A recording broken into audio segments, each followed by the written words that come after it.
Olá, olá, senhores e senhoritas, tudo bem com vocês? Então, nesta aula nós continuamos a tratar de neoclassicismo ou de arcadismo, que é um conteúdo novo para vocês, o último conteúdo, inclusive, deste ano letivo de 2020, do primeiro ano do ensino médio. E o meu objetivo nesta aula é apresentar a vocês, então, a razão dessa expressão, desse termo arcadismo, que é uma derivação de outra palavra, a palavra Arcádia, ok?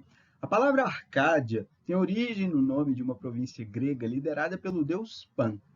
Diz a lenda que lá pastores executavam composições campesinas em perfeita harmonia com a natureza.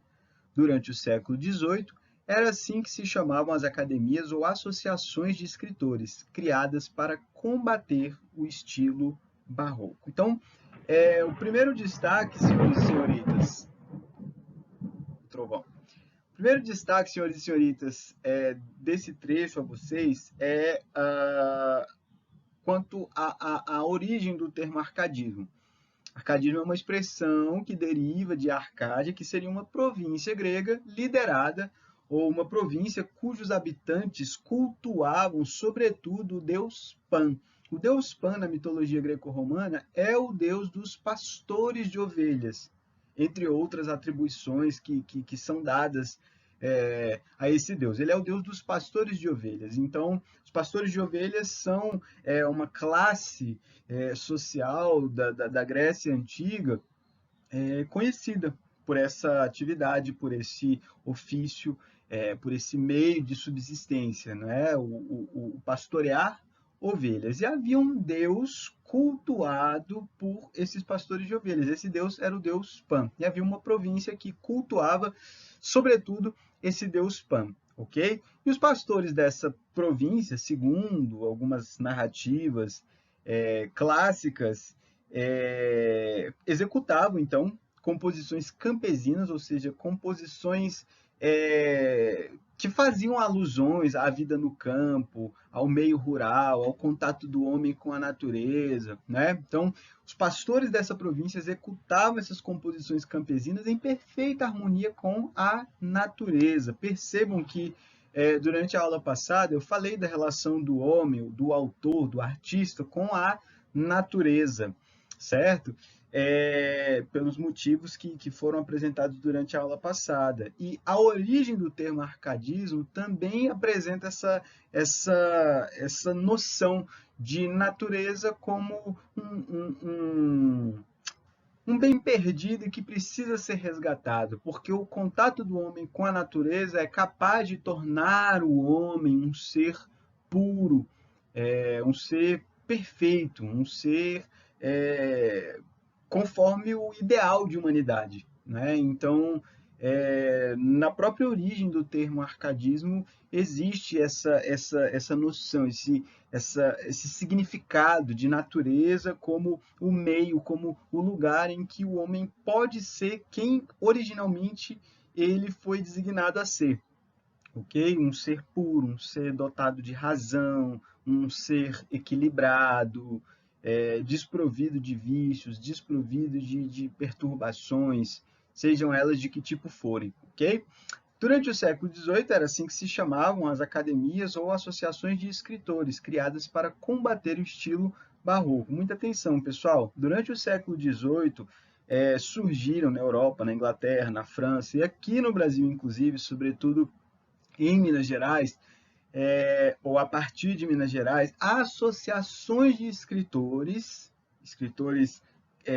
neoclássicos, ou seja, que tinham tendências artísticas, estéticas em comum, né? E essas associações eram associações de escritores que compartilhavam tendências estéticas comuns, visando a combater o estilo barroco. Então, essas associações foram chamadas durante esse período de Arcádias, como uma referência, então, a esse histórico greco-romano, a essa tradição greco-romana que é resgatada por esses autores do século XVIII. Ok? Então é importante destacar, pessoal, essa parte final do trechinho em que se fala de academias e associações de escritores aqui no Brasil. especificamente houve essas academias, houve essas associações. Isso é algo inédito na história da literatura brasileira. Por quê? Durante o Barroco, que foi o último período que nós estudamos, havia escritores brasileiros nascidos aqui que tratavam de questões referentes ao Brasil, como, por exemplo, Gregório de Matos? Sim, havia, mas não havia um sistema de escritores interligados, cientes de fazerem parte de um mesmo movimento literário. Isso só passa a existir durante o arcadismo. E por isso, então, é que muitos estudiosos de história da literatura brasileira, por isso que muitos críticos literários apontam o arcadismo como o primeiro sistema literário brasileiro, com autores, com veículos de publicação das obras desses autores que estavam mais ou menos interligados entre si, cientes, conscientes de que faziam parte de um mesmo movimento literário. Então, isso só passa a existir durante o arcadismo e depois do arcadismo. Durante o Barroco não havia ainda esse sistema de escritores unidos por um ideal comum, não havia ainda um sistema de publicação dessas obras barrocas. E durante o arcadismo isso passa a existir. Então é importante destacar que o arcadismo no Brasil é considerado por alguns estudiosos, peritos na área, como o surgimento do primeiro sistema literário no Brasil. Tudo bem? Então, é isso que eu quero destacar para vocês. Durante a próxima aula, nós falaremos de alguns clichês árcades e, se der tempo, eu apresentarei a vocês alguns dos principais autores do arcadismo nacional. Muito obrigado pela atenção de vocês e até a próxima.